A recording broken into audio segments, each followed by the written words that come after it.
at your deathbed, you've lived a film. We don't come to Earth for a long time. We come for a very short amount of time. For most people, In the Sidelines was the second film. The hell with it, I'm going to do it. I'm going to quit my job, I'm going to become a writer. For whatever reason, and whether you didn't have the courage or the curiosity or the confidence, it never came to be. We finished training the horses, and we started the journey. And the purpose and the reason we do the do Must is just who you are. This is your life. Seize the day. is to narrow the distance between those two films.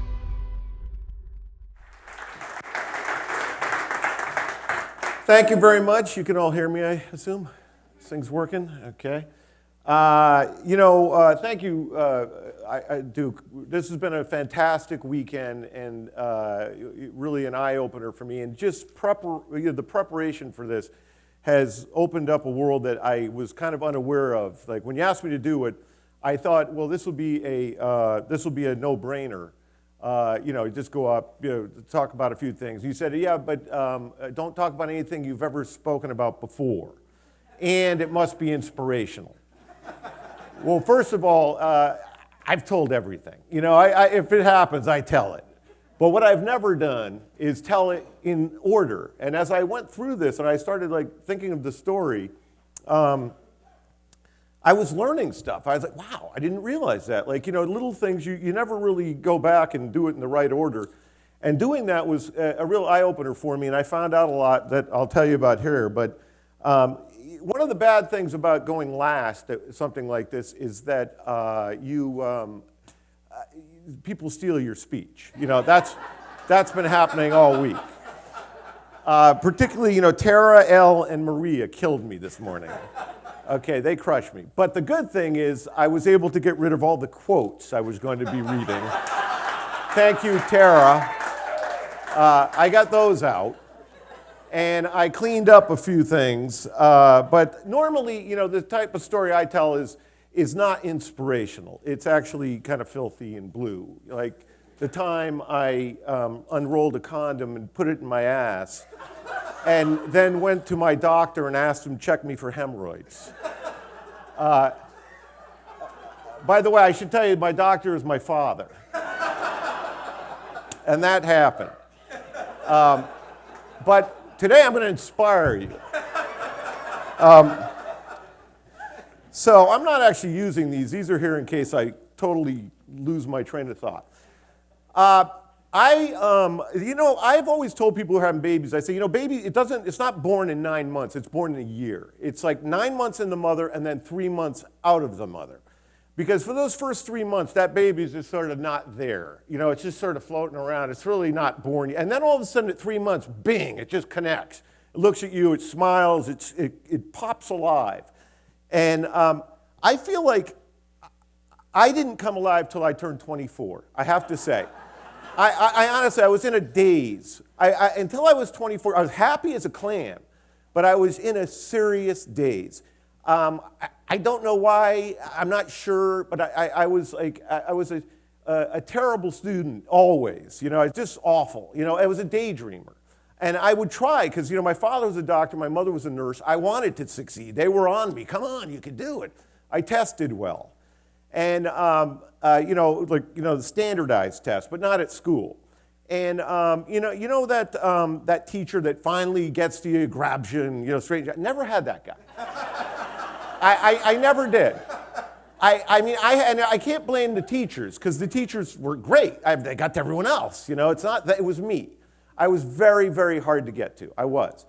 A real lunkhead all the way through high school and college. I actually remember a time in high school, this happened, where I was sleeping on my desk. And I was at a Catholic school, all boys. There were probably 40 kids in my class, everybody throwing things, talking. I was just snoozing. I wasn't in trouble. I would just sleep or daydream. And I'm sleeping, and in my sleep, I hear my name. I hear Farrelly. I looked up, and the teacher's still teaching. And I looked over at the kid next to me. I said, did she say my name? He says, yeah, she said, why can't you all just be like Farrelly and leave me alone? I was being a good student, not saying anything. So the bottom line is, no one got to me. So I started, the only great thing that happened to me, and like I said, I was having a good life though. I had a lot of friends, I was playing sports, happy guy. And the best thing that ever happened to me in high school was I had a tremendous girlfriend. And I went out with her all my senior year. She was like just perfect for me. She was beautiful, she was sweet, she was fun. Tremendous girl, like a real, like, popped off the pages. By far the best thing in the high school. Guys were like, what the hell are you doing with her? You know, she was incredible. And at the end of senior year, I just dumped her flat, dumped her cold. And I had no idea why. And honestly, it was like about 5 years ago, I was driving my car. I thought, there you go, that's why. I would be like, what the hell? At the end of high school, it was like she was going to college, I was going to college. I was like, it's over. You know, it's like, and I just pulled away. I didn't even say it's over. That would have been the kind thing, you know, to say, look, I'm sorry, it's over. But I couldn't because I didn't really want it to end. But I ran from her. And again, for 20, 30 years, I never knew why I did this. And it was only recently I realized, okay, I broke up with her before she could break up with me. That's what was going through it was subconsciously I knew, you know, there was nothing there. You know, she would eventually see this. There was like, I was a nothing. And she was going to go to college. She was going to meet more interesting guys, and she was just going to say, hey, it's over. So I did it. You know, I blew her off. But in the back of my mind, I always figured that, we'd get back together eventually. Once I kind of got my shit together, we'd have plenty of time. And so I start college. I'm at Providence College. My father luckily got me in. He pulled some strings. I was, you know, like I said, I was nothing in high school, a terrible student. But he got me into Providence College. In the first week of school, my advisor says, so what's your major? What are you going to major in? I said, oh, geez, I don't know. He says, well, you have good math boards. How about accounting? I said, yeah, okay. 4 years, accounting major. That was all the thought that went into it. So I majored in accounting for 4 years, okay? Again, did horribly, 2.0. Had fun, you know, drank a lot of beer, had a lot of friends, a lot of laughs. Basically went through nothing. At some point in my junior year, the girl who I dumped was killed in a car wreck. This was a big turning point in my life. And as you will read, and I'm not going to quote anybody, I had a couple great quotes about this. Where are you, Tara? You know, you got to hit rock bottom before sometimes things you got to really just be down and out before you can start climbing up. And that was the beginning of it for me. That really was it, but I didn't turn it around right then. Instead, I finished college, 4 years, 2.0, and my father, I remember on my graduation day, he said, so what are you doing now? What's up? I said, I don't know. He goes, God damn it, you're 22. When I was 7, I knew I wanted to be a doctor. You're 22. You don't know what you want to do. Nothing, okay? So I get out of college, and I have to get a job. I laid on the couch for a couple months, and then, you know, every time my father's car would pull in the driveway, my stomach would sink, and I'd be hiding and, you know, turn off the TV. And finally, I figured out a way. I got a sales job in Boston. I went into a thing, and I'd applied to a bunch of jobs, and they were just, I mean, no, not happening. Until finally, I was desperate, and I walked in. I remember there were these two guys, and I just walked in, and before they could say, what experience do you have? What do you do? Why should we hire you? I just kind of said, hey, listen, if you start asking me questions, you're going to stump me. I've never had a job out of college. I said, just graduated. I really don't know much about your business, but I want this job more than anybody who's coming in the door. If you don't hire me, you're making a big mistake. And this one guy looked at the other one and goes, I'll hire him. You know, I was going for a sales job, so this was exactly what they want, you know. So I got the job, and I worked for a company called U.S. Lines. It was a shipping line in Boston. And what they did was, I was in the European export division. And I'm going to just explain this very quickly, what went on there, but it's important. The European export division was, you know, I went around to Polaroid and all the fish companies and Ocean Spray, all the companies around Boston. I tried to get them to use our ships to go to Europe with. I was in European export. However, our ships went from Europe straight to Boston when they came over, and then we'd put the stuff on in Boston, and then they'd go all the way down the coast. They'd go down to New York, New Jersey, Norfolk, you know, Carolinas, down to Jacksonville, Miami, and then over. Whereas the other lines went from Europe to Miami and then up to Boston, then back over. So if you go with another line, you put your stuff on the ship, it goes straight over to Europe. Do my line, extra month. and we're more expensive. And we have older ships. And they kept breaking down. And you got to call a guy, you're like, your cranberries are in Norfolk, they're in dry dock. They're like, what? The ship broke down, it's in dry dock. For how long? Could be a week, a month, 2, I don't know. So what they did was they put all the young guys in the European export division because it was a harder sell. And they gave us huge expense accounts right out of college. I got a company car. They gave us Red Sox tickets, Celtics tickets, lunches, dinners. We had these big expense accounts. And what they asked us to do was they said you had to have 5 lunches a week and 2 dinners with clients. And every meal, every lunch, you must order a martini. Got to order a martini, because then they'll think, oh, he's having a martini, I'll have a beer or something, maybe. And maybe he'd have another beer or martini, and maybe he'd get a little drunk, And then you'd be like saying, hey, listen, man, just give me 1% of your stuff. You don't have to give me much. Just give me 1%. That was the whole selling point. Get them drunk, try to get 1%. That's all we had, except for one other thing, which nobody gave a shit about, which was we were the only American flag carrier. All the others were German, Dutch. They don't give a shit. I'd say, we're U.S. flag. And they're like, I don't care. So what would happen, though, is you would go get drunk with these guys, take them to a ball game, get the wife, take them to a play, big meals, champagne, the whole bit. And what would happen is hanging around them, you get to like them, and know them, and you have fun with them. You're drunk with them. You're having a good time. And ultimately, I couldn't bring myself to ask for the business because I knew if they went with me and the thing did go into dry dock or something happened, and it was bound to happen, it happened 50% of the time, they could lose their jobs. They get fired. They'd say, what the fuck were you doing using U.S. lines? You could have used TFL or Hapag-Lloyd or anybody. Why were you using them? So eventually I couldn't really do my job well. My heart wasn't in it. And also I was disappointing my bosses, who were nice guys. I had great bosses, Ed and Steve, and they were looking to me to, come on, bring it in, So I was going through life basically failing again and doing something that I really didn't like. And on my 24th birthday, it was on that birthday, I woke up, and I remember my friend said, hey, let's go out and party, it's your birthday. And I remember thinking, I don't like me. I literally did not like me. Like I was thinking, what if I'm 24? What am I doing? I'm just like, I've never done anything in my entire life. I've floated through everything. I never did well in school. I do shit at my job. I did lousy in a relationship. I'm just doing nothing. My heart is not in anything. And about a year before that, I had suddenly had this thing in my head when I took these drives up to Massachusetts, Maine, Vermont, New Hampshire. I'd be cruising along, I'd think, wouldn't it have been nice if I was a writer? I don't know where it came from. It was out of nowhere. I didn't read. I'd read like 3 books in my life, honestly. I'd never written a paper. I was an accounting major. I'd never written fiction. I'd never written anything. And yet, this thing was like, you could write. You could write. It was in my head, and it was because when I go out at night with my friends, I could make them laugh. I could entertain them, tell stories. I was a good storyteller. But I had 0 experience.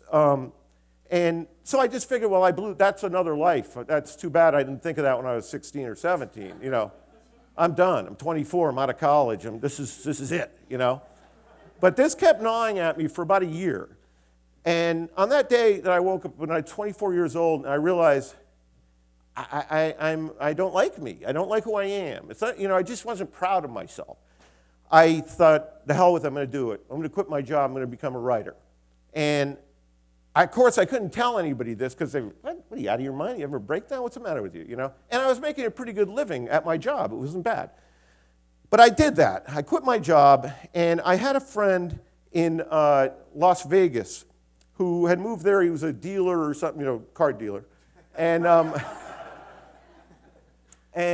he said, hey, come on out here. I did tell him. I said, I'm starting to write. He goes, come on out here. You can write. I needed to write. So I got in my car, and I hit the road. And this is the moment my life began, right at this moment. It didn't begin when I got successful, which would come years later.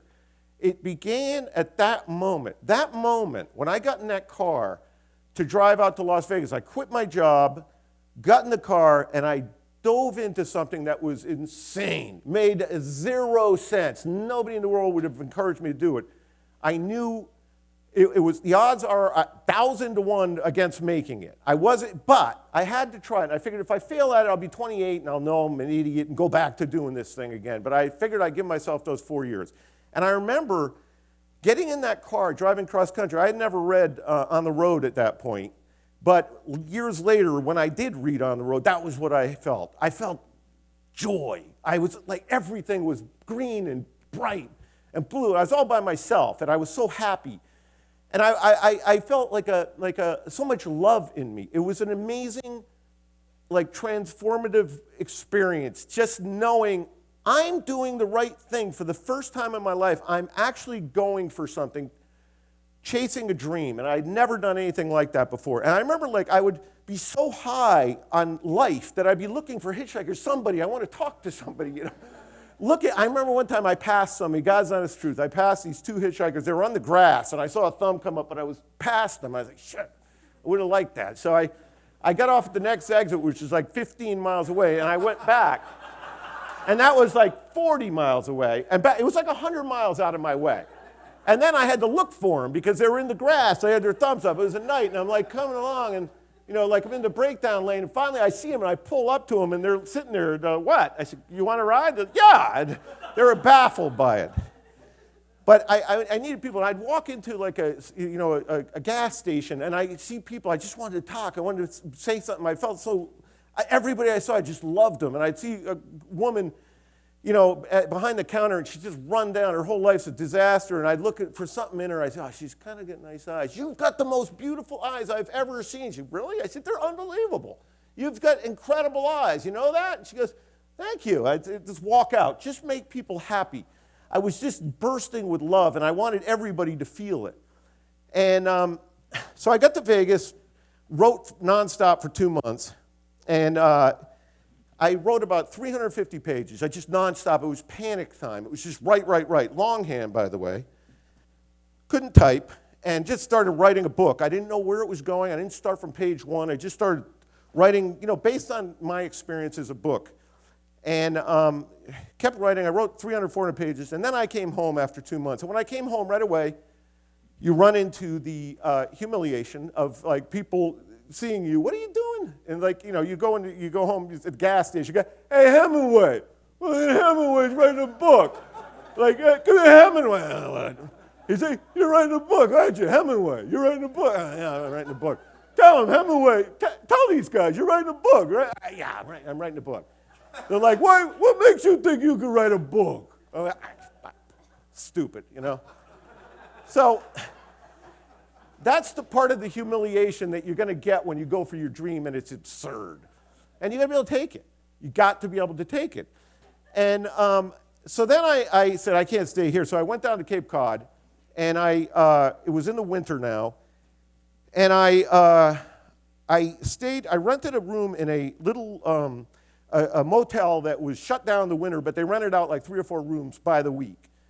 And I had a hot plate and nothing else, and all I did was write. And I was so happy. I was just so fulfilled. I had a job as a waiter. I would go wait tables 3, 4 nights a week, make a few bucks. But other than that, I would sit there. The only other thing I had in my room, I had these 2 magazines on the table that somebody had left there from the summer, and one of them was Inside Sports magazine with the bathing suit issue, and the other one was a Cape Cod Life magazine, which was another bathing suit issue. And if I wasn't writing, and I wrote constantly, I would be flipping through the magazines, reading. I read those things. I knew every story about that ever happened on the Cape or you know, Inside Sports. And I would go to bed at like 5 o'clock in the morning after writing all night long, so high, with feeling like I'm doing something great. This is fantastic. I could feel it. I was getting better at it. And then you'd wake up in the morning and you felt like, oh shit, what am I doing? This is a disaster. This is awful. Every morning you would wake up and you feel like, this is the biggest mistake. It's impossible. I had no clue where this was leading to, except that I was writing. And you would have that horrible feeling. And then about an hour later, you have a cup of coffee, you get by it. And then you move on, you do it again, okay? And I realized, again, years later, like that feeling, that fear in the morning, that's your best friend. That's your best friend. I'll tell you why. Because everybody who tries anything like this feels that fear. They feel that fear, and that's why they don't do it. That's why, if there wasn't that fear, everybody would do it. The whole world would be doing it. But they don't. It weeds out people. And like I've been asked a few times, like people say, hey, how come you and your brother, of all the guys from Rhode Island, how did you guys end up being, like these Hollywood writer guys? I don't know that anyone else tried. It's not like we get out there and there were hundreds of us, we're going to get that brother team and that team. Well, let's beat the Johnsons. I want to, there were no other writer teams out there from Rhode Island. We're the only ones who ever made that effort, I think. But,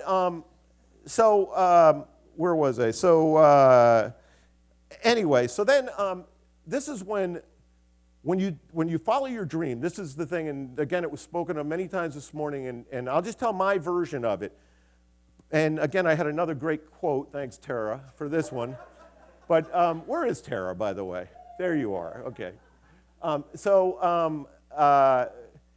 by the way, anybody who's watching this now online, I really highly recommend to go back and see Tara and Elle and Maria's, because these are like all kind of in the same world, and they kind of complement each other in many ways. But anyway, so this is when the universe unfolds for you in a way that is like, when you go for your dream, the universe is so happy you did it. It just starts throwing shit at you left and right. You're like, you got to be shitting me. This is an unbelievable coincidence, and this is another coincidence. It's so pleased that you are doing what's in your heart that it helps you every step of the way. It's amazing what happens. The first thing I do, I'm on Cape Cod in the middle of the winter, and I see this, I'm waiting tables. This guy comes in, and I'm talking to him, and he turns out to be a screenwriter. And his name was Bill Kirby, and he had written Hooper and The Rose, and I was like, really, you're here? And I'm kind of a writer. I'm trying to do that, and he befriended me, and I got to see how that kind of business worked a little. And then one night I'm waiting on another guy, and he says, what do you do? I said, well, I'm trying to become a writer. He goes, oh, I teach writing. I said, really? Where? He goes, UMass Amherst. I said, what kind of writing? He goes, creative writing. He said, did you ever think of going to school for creative writing? I said, I already went to school. Done. I said, I was an accounting major, so that's long gone. He says, well, you could go for, grad school for creative writing. I was like, I couldn't get in. I have a 2.0. I'd never get in. He goes, no, they'll judge you only on your writing. They don't give a shit about your grades. Really? He says, yeah, there's grad school for creative writing. You can apply to it. Just send 35 pages, and they're going to say yes or no. They don't care what your grades are. So I did that. I applied. Right when I applied, I realized, okay, that's the next step. I must get into UMass. It was the only place, I thought that was the only writing school in the world, by the way. Never occurred to me to look about, are there other writing schools? And I thought, wow, UMass has a writing school. So I went to UMass. So right when I applied, I moved there, moved up to UMass. I started pumping gas at this place for ridiculously little money, and I found a place to live. And every day I would go up to, not every day, but it seems like every day, probably like 2 days a week, I would go up into the writing department, and I would seek out a teacher. I'd be like, you teach writing? Yeah. I applied. I said, hey, but I just want you to know, I've moved here. This is everything. Like, I don't have other options. I don't want you to think like like that this is like a little, little thing for me. I got an apartment. I gotta get in. They'd be like, well, get in if you have good writing. I said, okay, I just want you to know. And I was like literally like kissing ass of every teacher, showing up, just like going to the head of the department. Remember me? I just want you to know I'm still here. I'm living here. Yeah, we know you're living here. Because I had to get in there. If I did not get in there, I didn't know what was next. That was it. And I remember I grew up Catholic, but never really followed that. And I remember the day came when they were making the decision. I went to church. It was like a Wednesday. I was, and I was kneeling there all by myself for like an hour and a half. Just, God, please let me. I need this so bad. And I remember I went up to the school, And I was like, is there any word that I get in or anything? And teacher said, we can't tell you. We mailed out the things. And I remember I was leaving, and this nice, kind secretary, assistant woman, she was sitting there. She goes, you have nothing to worry about. I thought, you mean? She goes, I can't say anything, but you've got nothing to worry about. Oh! It was just a tremendous high. So there I am. Now I'm at UMass. I get there. That's the next step, okay? While at UMass, the first day, we're going around the class, and the teacher asks everybody, what's the favorite book you ever read? And we go around, and I never heard of these books. I'm like, oh, okay. The Great Gatsby. No, On the Waterfront. You know. And I was, and I wrote them all down, and I read them all. I knew I had to catch up, and I went on a reading binge for 6 months where I was reading 2 books a day, I would say. Nonstop. On the weekends, I would literally sit there and read 3, 4 books all day long. And when I get tired, I drank coffee, read another book. And I just was catching up. And I remember, this is the God's honest truth. This is how little I knew. The Great Gatsby, when I read the book, I honestly had thought, it was in my brain that was a pirate ship. I swear to God.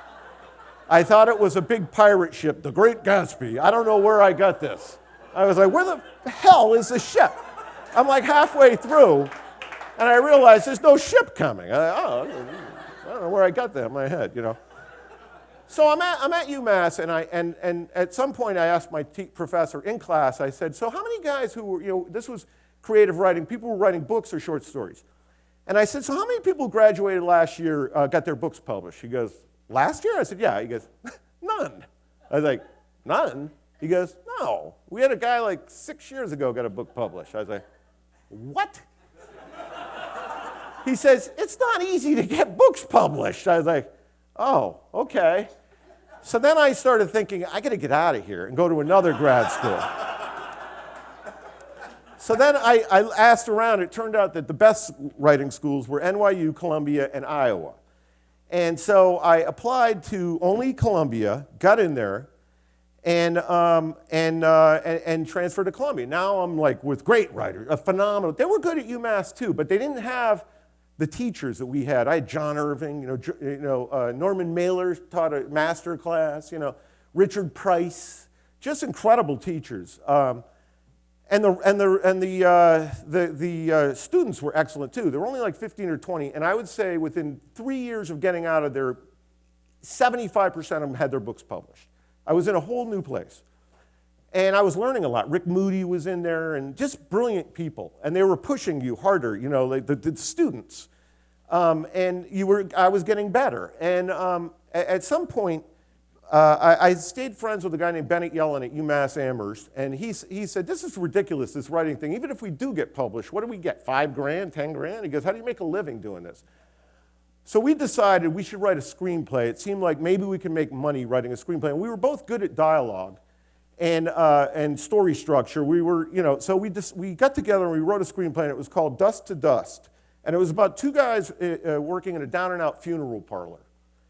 And it was like they had layaway sales and, don't get buried with high prices, And the 2 characters, they were dumb guys. It was basically Harry and Lloyd from Dumb and Dumber. That's where they started, right in there. And so a few nights later, I'm out to dinner with this girl in New York, and I mentioned I wrote a screenplay. She, oh my God, you got to give it to me. She said, Eddie Murphy just moved in next to my parents in Alpine, New Jersey. Just give me an excuse to go over and meet him. I was like, really? She goes, yeah, just give it to me. I'll go give it to him. Excellent. So I gave her the script. She called me the next day. She goes, I gave it to him. I said, no. She goes, yeah, I gave it to him. I saw him come out. I ran over and gave it to him. I said, you took it? Yeah, he went right in with it. I was like, well, he'll probably throw it in the trash. What's going to happen? A month later, I'm watching Letterman, and Eddie Murphy's on. All of a sudden, Letterman says, so what's this about your neighbor gave you a script that you like to do? He goes, yeah, my neighbor gave me the script, Dust to Dust. And I'm sitting there watching it. This is where the universe, starts playing games. And I'm like, are you shitting me? Nobody has called me. By the way, I didn't even have the brains to write my number on the script. And her family was out of town or something. They'd gone to Europe. And by the way, I've never seen her again in my life, this woman. I've never spoken to her again. But the next morning, I call up, I track down Eddie Murphy Productions. I call him up, and I said, yeah, I was watching, that's my script. They said, yeah, we've been trying to get in touch with you. Eddie wants to meet with you. Can you come out to LA? I said, absolutely. In the meantime, Bennett Yellin, who I co-wrote this script with, his sister was in a Hebrew dance class with David Zucker of the Zucker Brothers, you know, Airplane. And she had given him the script as well, and he liked it. So we flew out, Eddie Murphy flew us out there, and all of a sudden we had the Zucker Brothers and Eddie Murphy, and they both wanted to do deals with us, where we'd write other scripts. Neither of them wanted to buy that script, by the way, but they liked it. They liked it would be a good writing sample, but they wanted us to do other things for them. So, you know, we're sitting there and we have 2 scripts, 2 deals. We don't have an agent, so we called around. I said, what's the best agency? They said CAA. Called there. Got a guy named Richard Levitt, who's now the head of CAA, but he had just become an agent. And he hooks up with us. And for the next several years, I'm gonna wrap this up a little. I'm getting going here. Don't worry. For the next several years, I'm writing and selling screenplays, doing very well. Along the way, I met Woody Harrelson. He was out there doing a little movie before he was on Cheers. We became friends, and then he got on Cheers. And we were living together, and one night we're out, and we're at the Hard Rock Cafe back when that was cool. Yeah. There was a moment, I swear, at the Beverly Center, and it was like you couldn't even get in. And we're in there, and I look across the room, and who's there but the girl from Inside Sports. She's in there with some friends. I was like, Woody, I got to meet this girl. You got to help me out. Now, Woody's famous instantly when he was on Cheers. So he just meanders over there. Hey, Woody, boom, boom, I'm in. I end up going out with this girl who's on my table for all those months of the very low time of my life. I only tell you that because sometime later, I moved back to Boston to write a script. I was just, you know, wanted to get away to work on a script, and we were working on Dumb and Dumber, by the way. And out there, I met a girl. We started going out, hanging out, and 6 months later, I'm at her house for Thanksgiving, and her parents say, hey, did you ever see your old modeling pictures? I said, no, and I go through Cape Cod Life girl. Both girls. Swear to God. I knew the first one. I sought her out. The second one, I was living with her. She had been 16 years old when she was on the cover of that thing, and now she's 27 or so. And I'm looking at it like, I cannot believe this is happening. Those 2 magazines, it's like, again, the universe just messing with you. Now, as it turned out, I didn't end up with either of those girls, but it's just a funny little, like, wink from whoever up there, or the universe just playing some kind of weird game. So anyway, the next step was, we couldn't get a movie made. You know, the director, we needed a director or a star, okay? To get a movie made, you need a star or director. Sometimes we had a star. She wanted this director. He was unavailable. By the time he was available, she was unavailable, and so on and so forth. So at some point, my agent said to me, well, you direct. I was like, I can't direct. He goes, yes, you can. You can do it. Just you're the director from now on. I said, cool. He also said this. We kept sending our scripts out, and this is very important if you're in the film business. This is the best advice I could give anybody. We would always send our scripts out and say, we're trying to get this movie made. Do you want to be involved, an actor or something? And there, people, if you need their help to get something made, they think it's not that good. What he said, from this point forward, you tell them, we're making it. Would you like to get in? And I said, yeah, but we're not making it. I can't just lie to him. He says, how much money do you have? I said, 7, 8 grand. He says, you're making it for 7 or 8 grand. It's been done. That's what you're doing it for. So I said, okay, that's it. So we would send it out. We'd say, hey, we're making this movie. Anybody you guys want in? And all of a sudden, everybody's reading it. Everybody wants in. And before you know it, we have Jim Carrey attached. And we're in a room with his people and the studio heads and everybody. And Jim Carrey wants to do Dumb and Dumber. And he looks across the room. He says, so who's directing this? I said, I am. And just didn't blink. And he, everybody paused. He said, all right, so let's do this. And that's how I became a director. I'd never gone to film school. I had never done a commercial, never done a video, never done anything. So About a week before we were going, I actually had dinner with a bunch of guys. One of them was this British director. He was sitting next to me. I said, hey, by the way, I'm about to direct my first movie. I said, any advice? He said, yeah. Get as much coverage as you can. Get tons of coverage. And I said, what's coverage? And he said, yeah. I said, no, I'm serious. What's coverage? He goes, you're not serious. I said, yeah. What's coverage? Coverage, in case you don't know, is just many different angles, of whatever you shoot. You don't just do one. You do many angles so you can cut it well. And he actually called his wife over and said, tell her what you just told me. I said, what? He said, he's starting a movie in 2 weeks, and he doesn't know what coverage is. I was like, So we had a 2-week crash course with the Zucker brothers and with John Singleton. They were kind enough to let us go on their sets. They explained everything. As it turned out, it's not rocket science. They were like telling us, you don't really have to know about lenses as long as you know what you want it to look like. And you look on the monitor, and if it doesn't look right, you say, change lenses. And then that's the lens, that kind of thing. And what we did know was the performance. We knew what we wanted. And that was the most important thing. Like, we knew that we didn't want Dumb to be like, oh, we wanted Dumb to be a blink, just a not get it thing. So around this time, or before this time, I should say, I met my wife, Melinda, who's here today. And at that point in my life, I knew I was right for her. And I knew she was right for me. But I had no doubts. There was nothing in the back of my head that was thinking, oh, no, is this a mistake? Because I had gone after my dreams for the last 10, 12 years. And I knew I was a guy who followed my heart. And when I saw her, she was dead center of my heart. And I knew she was right, and I never questioned it.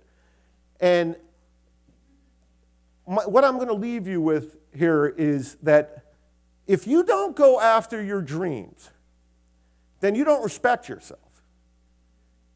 And if you don't respect yourself, no one else can respect you. And if they don't respect you, they can't fully love you because you're not full. And if they don't fully love you, you can't fully love them. So chasing your dreams is all about love. That's it. Love. Thank you.